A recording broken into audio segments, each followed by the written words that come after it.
Donc nous voici dans la suite sur les hormones sexuelles. Donc la première partie, on va parler de la ménopause et du traitement hormonal de substitution, donc on appelle aussi THS. Donc à la ménopause, il y a donc la préménopause et puis la ménopause. Progressivement, donc la femme va sécréter de moins en moins d'œstrogène et de progestérone, avec tous les symptômes notés dans votre cours, tels que bouffée de chaleur, risque peut-être cardiovasculaire, de fragilité des os, au niveau humeur, un peu de déprime, au niveau vaginal aussi, il y aura de la sécheresse vaginale, plein de symptômes. Et certaines femmes vont avoir besoin donc d'un THS, d'un traitement hormonal de substitution. Toute femme ménopausée ne doit pas aller vers un THS, c'est vraiment si les symptômes sont forts et invalidants. Et donc, qu'est-ce que le traitement en fait? Il vient, donc ça porte bien son nom, il vient remplacer, il vient apporter les œstrogènes et le progestatif que la femme ne sécrète plus. Alors donc c'est toujours une association des deux, sauf chez les femmes hystérectomisées, ça veut dire chez qui on a enlevé l'utérus. Parce que si vous vous souvenez, dans le cours sur la contraception, je vous avais dit que la progestérone permettait d'éviter la prolifération de l'endomètre avec le développement de cancer. Mais si la femme n'a plus d'utérus, elle n'a plus d'endomètre non plus, puisque c'est la muqueuse qui tapisse l'intérieur de l'utérus. Et donc chez ces femmes-là, ça n'a pas de sens de laisser le progestatif dans le médicament. Et donc là, on peut juste donner des œstrogènes, mais donc là, c'est le seul cas. Par contre, donc, comme je viens de dire, contraception, il y avait aussi une association d'œstrogènes, progestérone, ménopause, pareil, mais ce ne sont pas les mêmes dosages, donc ce n'est pas les mêmes médicaments. Donc ça, ne surtout pas confondre les deux. Les médicaments pour la ménopause, ce n'est pas pour la contraception et vice-versa. Donc il ne faut pas les confondre, même si à l'intérieur, c'est aussi des œstrogènes et un progestatif. Donc, œstrogène, progestatif, association dans ménopause, dans contraception. Dans contraception, on pouvait avoir progestatif seul, et dans ménopause, on peut avoir œstrogène seul. Alors, d'abord, œstrogène plus progestatif, donc Péros en comprimé. Je vous ai demandé d'en retenir 3, donc Angélique et Fémoston. Fémoston, je vous les ai mis ici pour bien vous montrer. Le Fémoston low et le Fémoston conti, c'est ceux qui sont monophasiques. Ça veut dire que les 28 comprimés sont composés de la même chose. Ça va? Donc ici, comme il y a 28 comprimés, il n'y a pas d'interruption entre deux plaquettes. Par contre, ici, œstrogène plus progestatif Péros biphasique, c'est le Fémoston, je veux dire classique, il n'y a pas de low conti derrière, et il y a 2 dosages différents, donc voilà, faites attention parce que toutes ces boîtes se ressemblent très fort et il ne faut pas les confondre. Alors, en œstrogène seul Péros, vous avez la cifémine, mais on va voir la cifémine, de nouveau, se retrouve aussi par d'autres voies. Alors, œstrogène seul par voie transdermique, vous avez l'œstrogel qui soit se retrouve sous forme de gel ici, de tube, soit sous forme de pompe. Et alors là, c'est l'emballage que vous voyez ici. Il y a soit l'emballage avec une pompe doseuse, soit l'emballage avec 3 pompes doseuses. Donc ça, c'est bien un emballage. Je veux dire, c'est une... il ne faut pas enlever les boîtes hors du plastique. C'est une spécialité qui contient les 3. Ça va? Donc le médecin prescrit directement les 3 sur l'ordonnance.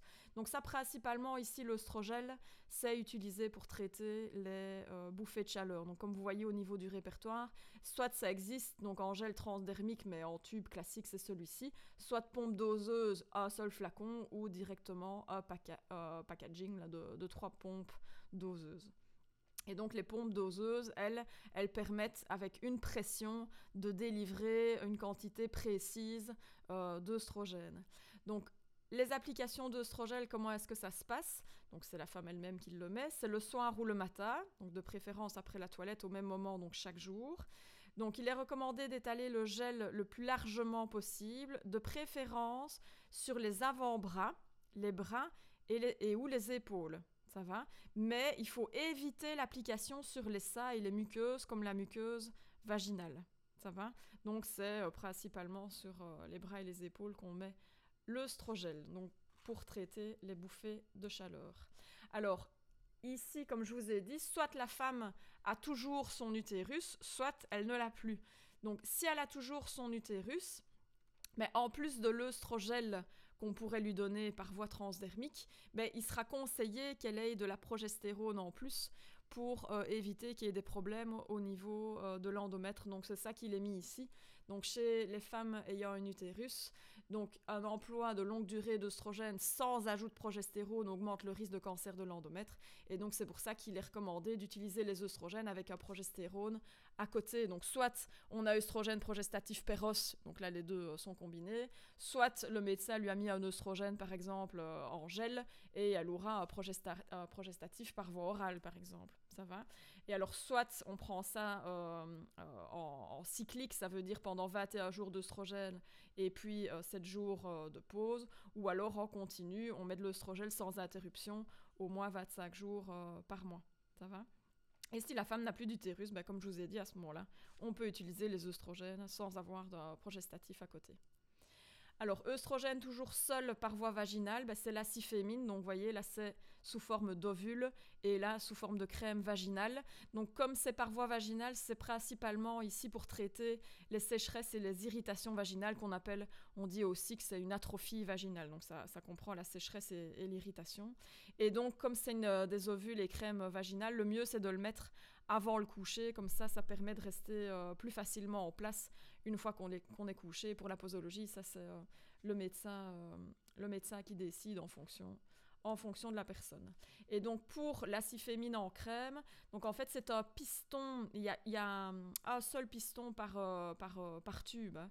Donc on vient visser ça sur le tube, on pousse à l'applicateur, on pousse sur le tube pour faire rentrer la crème dans l'applicateur et donc le piston se soulève et donc après on peut asserrer ça comme un tampon et puis après il faut bien rincer l'applicateur à l'eau chaude et savonneuse pour pouvoir le réutiliser. Alors à côté donc de tout ça il y a les progestatifs seuls. Okay. Donc, qui peuvent être utilisés donc, pour le THS, pour le traitement hormonal de substitution, comme je vous ai dit, par exemple, si la femme a l'œstrogène par voie transdermique, elle pourrait avoir le progestatif à côté Péros. Mais il y a aussi d'autres indications pour l'aménorrhée, donc ça veut dire l'absence de règles. En fin de grossesse, par exemple, pour éviter une menace d'accouchement prématuré. En cas d'endométriose, ça, allez voir la petite vidéo, mettez endométriose sur le site Gynenco. C'est hyper bien expliqué ce qu'est l'endométriose.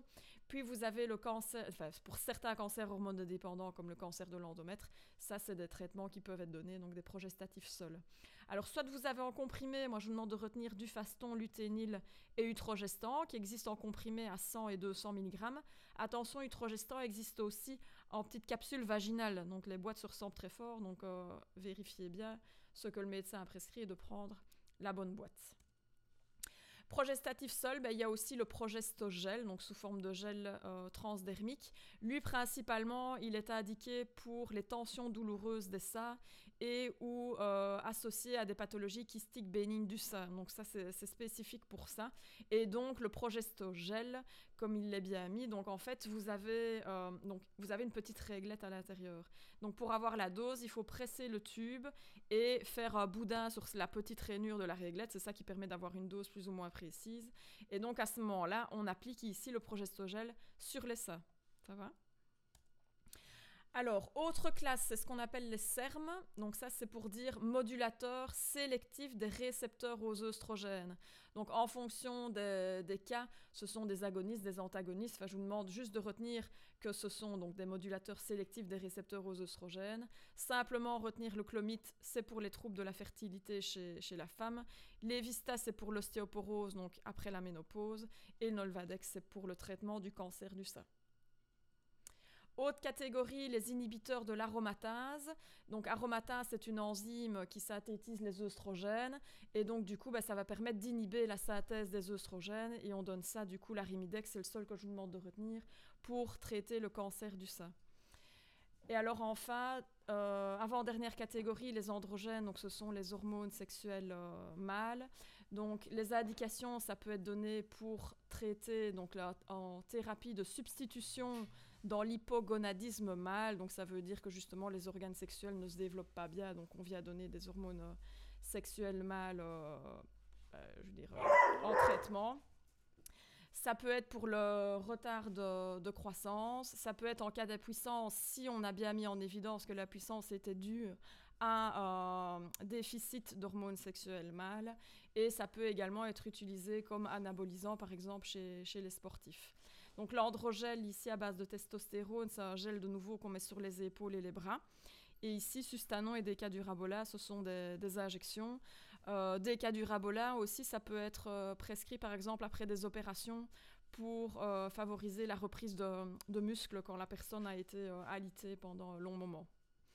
Et enfin, les anti-androgènes, donc contre les hormones sexuelles mâles, ben, ça va être indiqué pour une hypersexualité chez l'homme, et également pour le cancer de la prostate et pour l'hyperandrogénisme chez la femme. Donc hyperandrogénisme, ça comprend l'hirsutisme. Je vous avais dit, c'est le développement de poils à des endroits chez la femme où elle n'est pas censée en avoir. L'alopécie, donc c'est la perte de cheveux. Et pour les formes d'acné sévère, donc moi ce que je vous demande de retenir, c'est l'androcure. Il y a soit 10 mg ou 50 mg, donc attention de ne pas confondre les boîtes qui se ressemblent très fort. Voilà pour la fin du système hormonal.